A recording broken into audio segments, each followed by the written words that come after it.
Good morning, everyone. My name is Rahina, and today I am presenting on outdoor kitchens with Armando. But outdoor kitchens are very important elements of the landscape. So today, Armando is going to talk about the construction aspects, and I'm going to talk about the design part.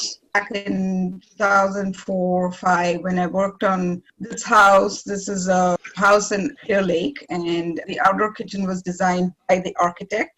So the landscape architect did not have any role in it. The architect selected all the appliances. And it was more like an indoor kitchen because they also designed all the furniture, all these swings, all the furniture had to kind of blend in with the architecture. And so they designed everything almost like it was an indoor kitchen. Did you want to introduce yourself, Kathy and Derek? My name's Kathy Brenner. I'm just a landscape designer out of Mid-Peninsula. So I work San Carlos, Redwood City, Belmont, Menlo Park. Cool. Been doing about 10 years. And Derek? I am a urban agriculture gardener practicing in the Santa Clara County. I actually call it edible landscaping for households, cities, and schools. Consultations on garden beds and how to grow food organically, food, herbs, and then how to take it all the way from growing to drying and harvesting, but also concentrating on how to design the garden in a way that's functional and yet beautiful. Thank you so much. So Derek is going to be a panelist next Friday. He's also going to talk about outdoor vegetable gardens, and he is a subject matter expert because I've tried to convince many of my clients. Recently, I've had clients approaching me to ask for vegetable gardening, which is becoming more and more popular. But now, Shelky and Mary?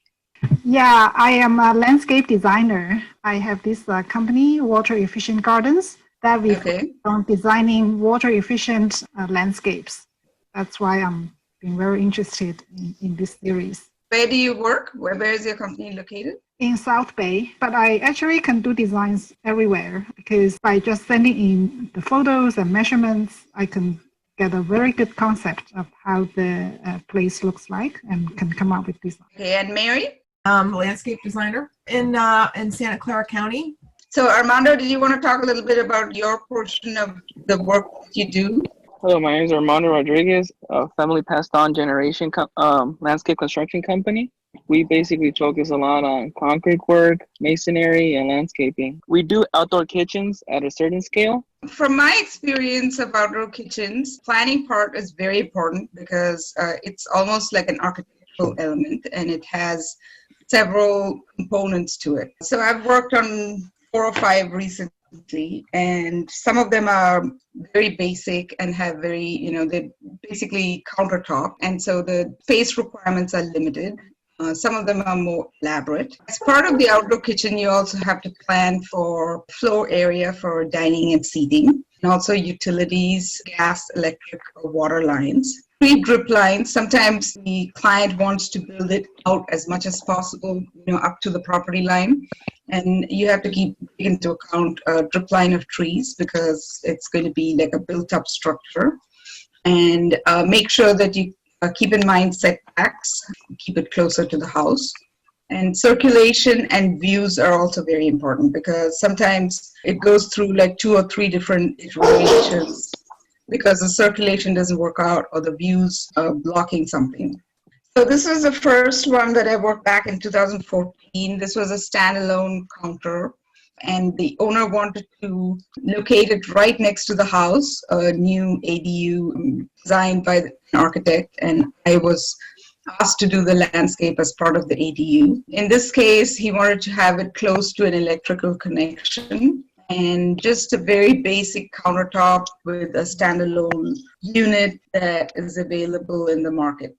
These appliances are something I don't get into the selection of appliances. So typically the owner gives me a list of appliances and then I make sure there's enough room to have all of them built in. So now Armando is going to talk about his project. So this is one of the basics projects we've done, pretty common, simple. There's a lot of forms to doing it. There could be forms where you lift it and block. There's a lot of people that custom make the whole base out of iron. There's people, and then they put hardy back on. There's kind of 3 to 4 ways of doing it out there. But when this is one more the traditional and more best way to doing it, CMU that we learned. So what we did here, we built everything out of CMU, the countertop space. We did concrete, and the homeowner asked for. They picked appliances, and they picked the simple kitchenware with access door to the bottom. We did an access door to the side for them to, because they had a custom cover, and that's where they put it in, and they just use that little storage space for anything that's related to the outdoor kitchen. And it was a simple quartz and simple stucco to match the house for that one. But did you specify the appliance, or did they order it? No, we just told them, they selected the appliance and they purchased the appliance, and we just checked that they were compatible, for outdoor stuff, which mostly every single one is, and that's about it. Also, when you're having a homeowner, I think it's always best before you start the build to have the things on site, because if you don't have the things on site and you're building something like that, you don't get your numbers per site, and then later on you have to do, like little scratching here and there to fit things in, and it just messes everything up.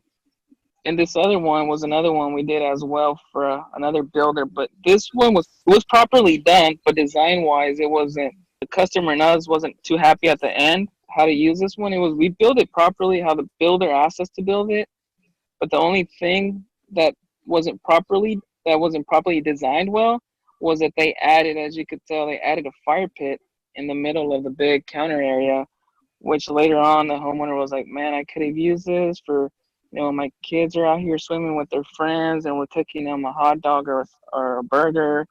We could lay that out and they have to eat it. They have to now stand and eat. And it was useless, having that fire pit in the center, but that's something the builder picked and we made it happen. Yeah. So did the builder also, it looks like they didn't keep in mind the set. It's right next to the property line or on both sides. Yeah, the builder, and that one was, he was doing remodel or something, and this came up where they wanted to do it, but this wasn't per plan. So this was something that came out of his book, of doing it. The yard was pretty small because they have a pool on the other side. So they utilized the other corner. What he told us, he drew it out. You have to install it there, and that's what we did. Him and the homeowner asked for it, so we made it happen. But yeah, the setbacks is they do verify those, and but when it's new construction and it's going to be something that's going to be inspected, that does matter. Yeah. And then you did the lighting as well, the string lights? Yeah, we did the ambient string lights. So it changes colors. I think the pool does the same thing. And so I used all this. And they also had previously hired a designer to do a concept sketch and 3D models. And this was the 3D model. The only thing that they wanted to change was, instead of having an open trellis kind of structure, they wanted to completely cover the rooftop and also have direct access to the pool and to the house. So they wanted to remove the columns and reorient the circulation. So what I did was, it's a pavilion type of structure, and I have 2 seating areas, and the countertop is open to the house. I removed one of the columns facing the pool. And the owner had already decided on the space, the size of the pavilion. So they had a maximum floor area that they couldn't exceed because it's considered a built-up structure. So as per the city requirements, they could only have certain dimensions. So I had to stay within those dimensions. And also they sent me a list of appliances. So in the kitchen layout, I had to make sure that there was enough room for all the appliances. There were about 6 or 7 appliances, and all of them had to work within the counter space. They wanted to add a outdoor breakfast area right outside the pavilion with a bar seating right next to it. So this is what the finished product looks like. It doesn't have a column facing the pool. So they have a full view of the pool. I included all the appliances in the appliance list that they sent. And also they wanted to add lighting, heating, and fan and outlets, several electrical outlets for music, for TV, as well as for other other appliances to be added. So overall, you can see, all the appliances are right next to electrical outlets, and the city typically requires, to show that the electrical outlets are waterproof, GFCI. In this case, the builder was a general contractor, so he did everything, including the appliances and the. This is an example where. Can I ask a question about that? Yeah, what sure. can you tell us about the budget on that one? It exceeded the budget quite a bit. I don't know the exact numbers because I don't see the contractor's bids, but I do know that after they built the kitchen, they had to put the rest of the project on hold because they ran out of money. So it was quite an elaborate, undertaking. And they didn't, I don't think they expected it to be that expensive because a lot of changes were made in the field after the planning part was done. Even though the spaces were all set, they had to increase, like, the dimensions within the pavilion changed quite a bit. So the kitchen itself expanded out, into the dining seating area, and so kind of reconfigure the dining seating area, which it did not involve any kind of resubmitting the plans because the city already got the plans, for what was to be built. But I still had to kind of go back and, talk to the contractor about the changes. But overall, I think it looks kind of almost similar to what the drawing was. The structure is very expensive. It's a steel frame pavilion. So in order to remove the column from the middle, they had to change from a wooden structure to a steel frame structure. So when I worked on the drawings, this drawing had to be sent to another structural engineer. They had to engineer the whole thing from scratch and then resubmit it to the city with both the drawings. Did you learn anything about span requirements there? I'm always curious what the requirements, how far can you go? Yeah, in this case, with the steel frame structure, the structural engineer said it was like 26 feet or something. Right, but to avoid steel, do you remember what the number was if you do like a 12-inch header? Yeah, I think it was like 15 feet or something to avoid steel. Yeah. But I always work with the 15, 12, 15. Yeah. Yeah, so they went well beyond that, so there was no like going back to a, wood frame structure. But they insisted that was the one thing that they wanted, clear span without a column. And it looks nice. It makes sense to have that clear span because it kind of frames the view. So this was another outdoor kitchen that I was called in to correct what the contractor had done. So basically it was like too large and it kind of took over the backyard. And the owner panicked because they didn't have any design drawings and they were like not sure if everything was going to be okay when it was built. So I was asked to scale down the building a little bit and kind of make it look as small as possible because the way it was built, it took over the backyard.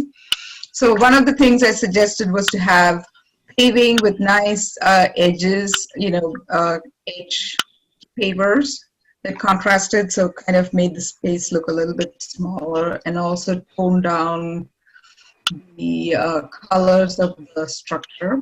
So you can see that the kitchen part extends out. I have some pictures of the kitchen itself, but it's kind of mostly the scale of this is like too large.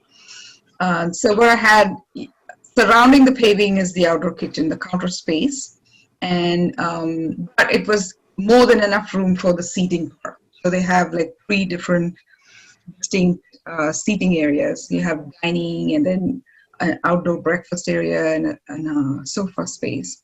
But I thought the planting along the countertop, like along the right next to the fireplace, helped with scaling it down and kind of bringing it all,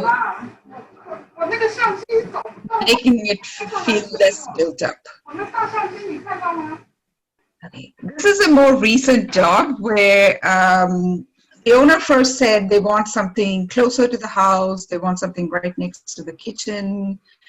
And so when I started on it, I had a layout with outdoor kitchen right next to the pool, in between the pool and the indoor kitchen. And they just wanted counter space along the edge. So we added some counter space with some seating along the edge here. But then they wanted to change it altogether. So they didn't like the fact that the outdoor kitchen blocked the view of the pool and it was too close to the house. So the later one that I did was this one, which has adequate counter space, and the kitchen is on the other side. So it's on the side away from the indoor kitchen, and right next to the kitchen is the seating space. It doesn't block the view of the pool. And they also wanted to add, it was kind of too close to the trees, because these trees are not protected trees. They wanted to extend the paving out a little bit.